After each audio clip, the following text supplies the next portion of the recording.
Assalamualaikum warahmatullahi wabarakatuh. Berjumpa kembali di materi dasar pemrograman untuk 10 TKJ. Hari ini kita akan membahas tentang penggunaan variabel pada bahasa C++. Apa itu variabel? Jadi variabel adalah suatu pengenal atau identifier yang digunakan untuk mewakili suatu nilai tertentu di dalam proses program. Nah, nilai dari suatu program itu bisa diubah sesuai kebutuhan. Nah, nama dari suatu variabel dapat ditentukan oleh programmernya. Jadi variabel itu memiliki sebuah nama dan namanya itu tergantung oleh si programmernya. Nah, jadi variabel itu kalau dalam kehidupan sehari-hari diibaratkan sebuah wadah. Kalau makanan mungkin piring, kalau minuman mungkin gelas, dan seterusnya. Jadi variabel itu untuk menampung wadah. Wadah apa? Wadah data. Nah, data ini akan kita tampung dalam sebuah variabel. Nah, untuk membuat sebuah variabel, untuk memberikan penamaan sebuah variabel, itu ada ketentuan di dalam setiap bahasa pemrograman komputer. Nah, termasuk di dalam bahasa C++ juga ada ketentuan bagaimana membuat penamaan variabel. Nah, penamaannya, ketentuan pertama adalah terdiri dari gabungan huruf dan angka. Dengan karakter huruf pertama atau karakter pertama harus berupa huruf, tidak boleh berupa angka atau tanda baca. Nah, di dalam bahasa C++ ini membedakan huruf besar dan huruf kecil, artinya kesensitif. Nah, terus nama variabel tidak boleh mengandung spasi, tidak boleh mengandung simbol khusus seperti dolar, tanda tanya, persen, dan lain-lain. Juga operator matematika, misalnya kali, tambah, dan seterusnya. Nah, karakter yang dibolehkan hanya sebatas karakter garis bawah atau underscore. Nah, panjangnya bebas, tetapi lebih baik yang digunakannya 32 karakter pertama. Jadi sebaiknya gunakan saja singkat-singkat saja nama penamaan variabelnya. Nah, berikutnya di sini adalah sebuah contoh variabel. Ini adalah contoh variabel yang benar. Contoh nama variabel yang benar, nis, seluruhnya berupa karakter huruf. X, meskipun satu huruf boleh. Ini juga betul karena diawali dengan huruf F3098. Ini juga betul A, ya, karena dia cuma huruf. Nama underscore sys. Nah, ini berarti dipisahkan dengan tanda underscore. Nah, ini tidak boleh menggunakan spasi, tidak boleh menggunakan tanda plus, minus, dan seterusnya. Nilai, ini satu kata huruf kecil semua. Nah, sedangkan contoh variabel yang salah adalah di sini. Persen nilai siswa, ini tidak boleh karena diawali tanda persen, meskipun di tengah-tengahnya ada underscore.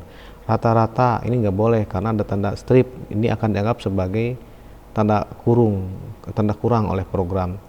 Variabel penting nggak boleh karena ada tanda baca, tanda seru. 80 siswa tidak boleh karena diawali dengan angka. Dan seterusnya adalah ada spasi, ini ada spasi nggak boleh. Ya, jadi contoh yang salah, ini contoh yang benar.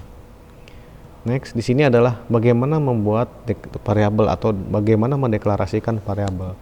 Proses pembuatan variabel disebut juga deklarasi. Nah, untuk mendeklarasikan sebuah variabel dalam bahasa C++ menggunakan sintak berikut. Yang pertama adalah tipe variabel. Nah, untuk tipe variabel itu sudah dibahas di tipe data di presentasi sebelumnya. Silahkan buka kembali, ada banyak tipe ya.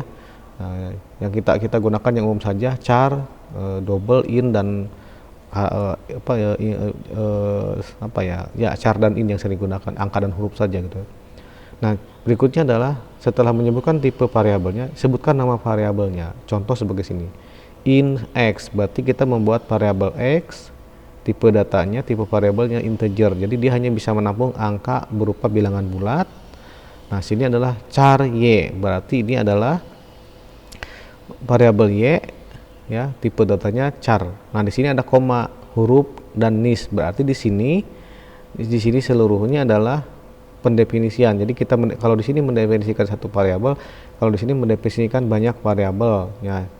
Y, huruf, nis itu adalah tipenya char.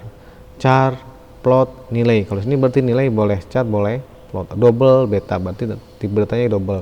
Integer, array, tipe datanya berarti array. Ya, ini char p, nah berarti bintang p, berarti ini variabelnya bintang p, char dan seterusnya.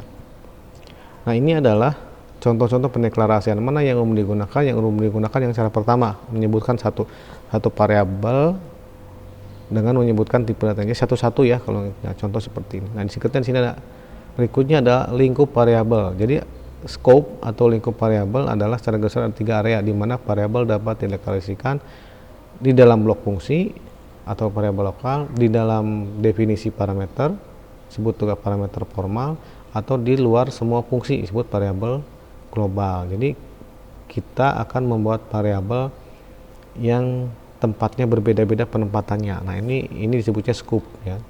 Sebagai contoh di sini adalah ada lokal variabel. Lokal variabel adalah variabel yang didefinisikan di dalam fungsi atau di dalam blok. Nah, Anda lihat integer main. Nah, ini lihat Anda, main itu adalah sebuah variabel, sebuah fungsi. Nah, ini adalah variabel. Kalau kita mendefinisikan variabel di dalam blok main ini baris antara 5 sampai ke 18, maka itu adalah lokal variabel. Manakah lokal variabelnya? Ini A dan B. A dan B itu adalah lokal variabel. Dia hanya bisa digunakan di fungsi main saja. A, B, dan C. Integer, tipenya integer. Nah, di sini berikutnya adalah ada variabel global. Variabel global itu dibuat di luar fungsi, biasanya di bagian atas program. Setelah use namespace, biasanya setelah use namespace. Variabel global dapat diakses oleh fungsi apapun, artinya variabel global tersedia untuk digunakan seluruh program. Suatu program dapat memiliki nama yang sama untuk variabel lokal dan global, tapi nilai lokal akan didahulukan. Perhatikan di sini contohnya.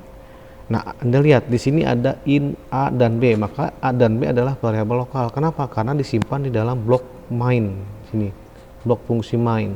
Sedangkan variabel G ini adalah variabel global karena dia disimpan di luar blok. Artinya dia bisa digunakan di mana saja. Nah, ketika dijalankan, maka variabel G dan A dan B, maka yang akan didahulukan adalah variabel AB dulu ya, lokalnya dilewat. Sebagai contoh di sini adalah jika kita perhatikan di sini, kalau dijalankan aplikasinya, di sini kita membuat variabel G, tipe datanya integer. Kita membuat variabel A dan B lokal, tipe datanya integer. Lalu kita isi, A-nya diisi 10, B-nya diisi 20. Maka nilai G adalah A ditambah B, berarti A-nya 10, B-nya 20. Maka ketika dijalankan hasilnya akan keluar angka 30. Nah, bandingkan dengan script yang kedua. Di script yang kedua, G-nya itu kita isi 20 nah, sedangkan G yang pertama kita tidak isi, kita kosongkan. Di cara pertama, di contoh yang pertama, contoh kedua kita isi G 20. Nah, sedangkan di blok main ini G-nya kita ubah menjadi kita definisikan lagi di G di variabel lokal. Isinya 10. Nah, ketika dicetak di layar, mana yang didahulukan? Apakah yang keluar angka 10 atau angka 20? Ya, pasti yang keluar adalah angka 10 ya, bukan 20. Kenapa? Karena variabel lokal akan didahulukan. Itulah maksudnya ya. Jadi kalau ada ya, dua variabel yang sama antara lokal dan namanya sama antara lokal dan global, maka yang didahulukan adalah yang variabel lokal. Nah, ini lihat ya. Oke, next di sini. Saya cukup sekian, nanti kita coba di bagian prakteknya. Terima kasih. Assalamualaikum warahmatullahi wabarakatuh.